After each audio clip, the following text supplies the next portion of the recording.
بسم اللہ الرحمن الرحیم۔ السلام علیکم ورحمۃ اللہ وبرکاتہ۔ ہمارے یوٹیوب چینل کے ذریعے آن لائن عربی لکھنا، پڑھنا، بولنا سیکھیں۔ مثلاً نحو، صرف، ترکیب، انشاء، ترجمہ قرآن، حدیث وغیرہ کا علم ہمارے یوٹیوب چینل کے ذریعے سے حاصل کریں۔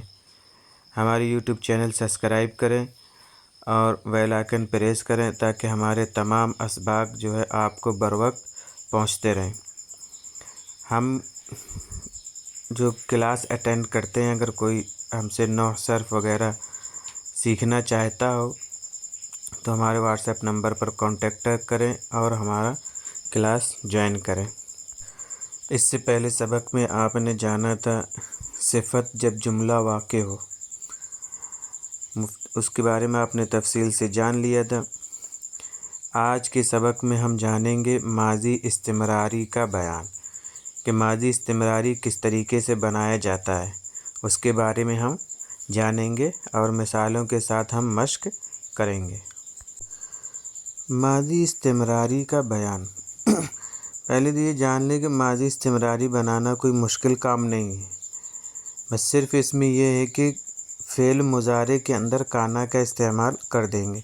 جیسے ہم نے فعل ماضی بعید بنایا تھا کہ وہاں ماضی کے صیغے میں ہم نے کانا کا استعمال کیا تھا، اسی طریقے سے ماضی استمراری جب بنائیں گے تو فعل مضارع کے ساتھ کانا کا استعمال کر دیں گے تو یہ ماضی استمراری بن جاتا ہے، کیونکہ کانا جو ہے تھا کے معنی دیتا ہے اور تھا کا استعمال اسی وقت ہوتا ہے جب ہمارا کوئی کام ہو چکا ہو، اس وجہ سے ہم کانا کا استعمال کرتے ہیں۔ کہہ رہے ہیں کہ ماضی استمراری وہ فعل ہے جس سے گزرے ہوئے زمانے میں، یعنی گزشتہ زمانے میں کسی کام کا مسلسل یعنی کنٹینیو ہونا یا کرنا معلوم ہو، یعنی یہ پتہ چلے کہ پچھلے زمانے میں ہم کوئی کام کنٹینیو کرتے رہیں لیکن اب نہیں کر رہے ہیں، یہ پتہ چلے۔ اردو میں اس کی پہچان یہ ہے کہ اس کے ترجمے میں لفظ تا تھا یا تے تھے یا کر رہا تھا یا کر رہے تھے یا کرتا تھا یا کرتے تھے، اس طریقے سے اردو میں اس کا ترجمہ ہوتا ہے۔ جیسے وہ لکھتا تھا یا وہ لکھ رہا تھا، وہ لوگ پڑھتے تھے یا وہ لوگ پڑھ رہے تھے وغیرہ، یہ ماضی استمراری کا ترجمہ کیا جاتا ہے۔ اب بتاتے ہیں ہم کہ ماضی استمراری بنایا کیسے جاتا ہے۔ تو کہہ رہے ہیں کہ ماضی استمراری بنانے کا قاعدہ یہ ہے کہ فعل مضارع کے شروع میں یعنی علامت مضارع سے پہلے لفظ کانا لگا دیا جائے اور فعل مضارع کے صیغوں میں جس طریقے سے تبدیلی ہوگی کانا کے صیغوں میں بھی اسی طریقے سے تبدیلی ہوتی رہے گی۔ کانا، اب یہ ہم یہ نہیں کریں گے کہ فعل مضارع ہے تو کانا کو یکونو کریں، ایسا نہیں کریں گے۔ کانا ہے تو کانا ہی استعمال ہوگا، جیسے فعل ماضی میں کانا کی پوری گردان استعمال ہوئی تھی ویسے ہی فعل مضارع پر بھی کانا کی وہی پوری گردان استعمال کی جائے گی۔ ایسا نہ ہو کہ ہم یہ خیال کرنے لگیں کہ جس طریقے سے فعل مضارع بنایا جاتا ہے کہ علامت مضارع فعل ماضی کے شروع میں جوڑ دی جاتی ہیں، یا الف، تا یا نون وغیرہ، تو ہم یہاں کانا میں بھی فعل مضارع کی علامتیں جوڑ دی جائیں گی، ایسا نہیں کریں گے ہم۔ اگر ہم ایسا کریں گے تو کانا جو ہے وہ فعل کے معنی میں ہو جائے گا، کانا خود اپنے معنی دینے لگے گا کہ جو کانا یکونو کونن کے معنی آتے ہیں ہونا، اس کے معنی میں آ جائے گا، یہ تھا کے معنی میں پھر نہیں رہے گا۔ اسی وجہ سے کانا کی جو ہے فعل مضارع کے ساتھ ہی پوری گردان ماضی والی استعمال کی جاتی ہے، فعل مضارع کی استعمال نہیں کی جائے گی، اور پورے 14 صیغے کانا کے آتے ہیں جیسا کہ آپ نے یاد کیے تھے۔ تو اور اگر اس کو منفی بنانا چاہیں، اگر ہم اس سے نفی کے معنی لیے یعنی کوئی کام ہم نے مسلسل نہیں کیا تھا تو اس کے معنی اگر لینا ہے ہمیں تو پھر وہاں ہم جو ہے ما کا استعمال کریں گے۔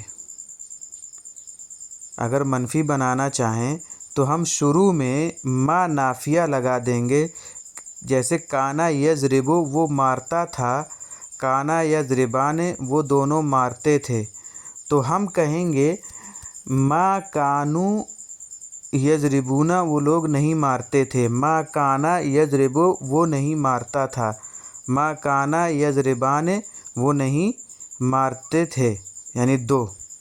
تو اس طریقے سے ہم جو ہے نفی بنائیں گے۔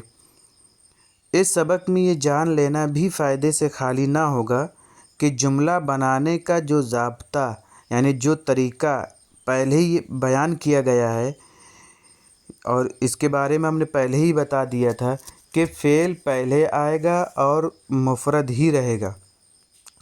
فاعل خواہ تثنیہ ہو یا جمع ہو یا مفرد ہو، فاعل چاہے جیسا ہو، فعل جو ہے واحد کا ہی استعمال کریں گے۔ اگر مؤنث ہے تو واحد مؤنث غائب کا، اگر مذکر ہے تو واحد مذکر غائب کا استعمال کریں گے۔ یہ ضابطہ واحد مذکر غائب سے جمع مؤنث غائب تک جاری ہوگا، یعنی جمع مؤنث غائب اور واحد مؤنث غائب کا ہوگا، اور واحد مذکر حاضر سے جمع متکلم کے جملوں میں، یعنی واحد مذکر مخاطب اور جمع متکلم تک جتنے بھی صیغے ہیں، یعنی واحد مذکر مخاطب کے تینوں صیغے، تثنیہ مؤنث مخاطب کی تینوں صیغے اور متکلم کے دونوں صیغے میں جملوں میں صیغوں ہی میں تبدیلی ہوتی رہے گی، یعنی جمع متکلم تک کے جتنے بھی جملے ہیں ان میں صیغوں ہی میں تبدیلی ہوتی رہے گی۔ مثلاً کہنا ہے کہ تم دونوں اپنا سبق یاد کرتے ہو تو کہیں گے تحفظان درسکما۔ تو یہاں دیکھیے تثنیہ کا استعمال کیا ہے ہم نے، واحد مذکر غائب کا یا واحد مؤنث مخاطب کا واحد مؤنث غائب کا ہم نے استعمال نہیں کیا ہے۔ یہاں ہم نے تثنیہ مذکر مخاطب یا مؤنث مخاطب کا استعمال کیا ہے۔ ہم لوگ اپنی کتابوں کا مطالعہ کرتے ہیں تو کہیں گے نطالع کتبنا، کہ ہم اپنی کتابوں کا مطالعہ کرتے ہیں۔ تو دیکھیے یہاں نطالع کا استعمال کیا ہے، طالع کا استعمال نہیں کیا ہے۔ اس طریقے سے ہم یہ بنائیں گے، ہمارا ماضی استمراری اس سے بن جائے گا۔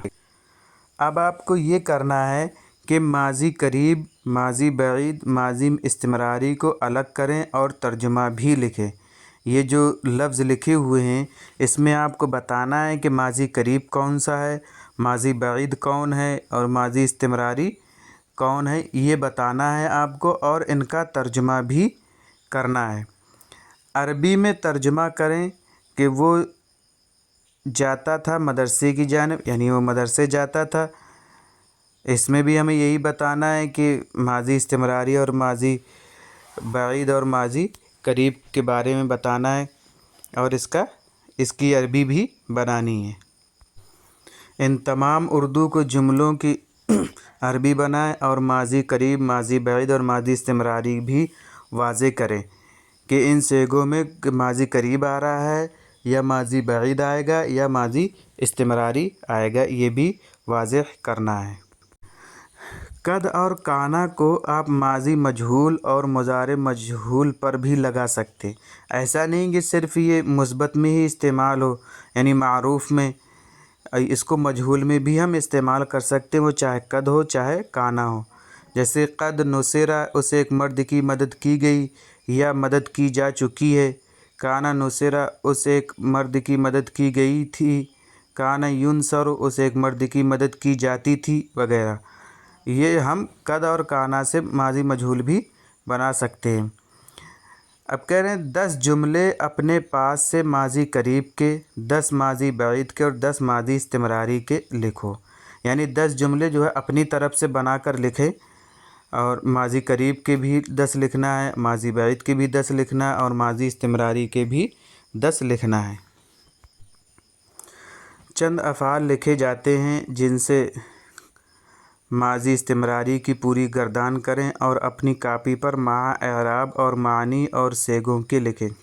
یعبدو، یکتبو، یفتحو، یسجدو، یدخلو، یجلسو، یقرأو، ینصرو، یطلبو، یذهبو، یسمعو، یشربو، یغضبو، یضربو، یظلمو، یرفعو، یعملو، یرکبو، یرجعو۔ یہ لفظ لکھے ہوئے ہیں، فعل لکھے ہوئے ہیں، ان سے آپ کو ماضی استمراری کرنا ہے، یعنی ماضی استمراری کی پوری گردان کرنی ہے۔ اور یہ بھی اس میں یہ بھی کرنا ہے کہ ماضی استمراری منفی بھی لکھنی ہے اور مجہول بھی لکھنی ہے۔ ماضی استمراری مجہول، منفی وغیرہ لکھنا ہے۔ یہ چند عربی کے جملے ہیں جن کا آپ ترجمہ کریں اور ماضی استمراری کا خیال کرتے ہوئے ترجمہ کریں اور واضح کریں کہ یہاں ماضی استمراری استعمال ہے یا ماضی بعید یا ماضی قریب، یہ بھی ہمیں وضاحت کے ساتھ بتاتے جائیں۔ مندرجہ ذیل جملوں کا عربی میں ترجمہ کریں۔ دیکھیے، یہ عربی سے ترجمہ کرنا ہو یا اردو سے عربی بنانی ہو تو یہ جو ہے ہم نے ماضی استمراری کو جملوں میں استعمال کیا ہے۔ کیسے اس کو جملوں میں استعمال کیا جائے گا یہ آپ کو کر کے دکھانا ہے کہ آپ ان کو بنائیں تاکہ آپ کی مشق ہو جائے اور آپ کو پتہ چلے کہ جملوں میں ماضی استمراری کیسے استعمال کیا جاتا ہے۔ اور یہ ان جملوں میں جو الفاظ نئے آئے ہیں ان کی عربی ہے، اس سے آپ یہ الفاظ یاد کریں اور اپنی کاپی پر بھی نوٹ کرتے جائیں۔ جتنے بھی ورڈ میننگ گزر چکے ہیں وہ اپنی کاپی پر نوٹ کرتے جائیں تاکہ یاد کرنے میں آسانی ہو۔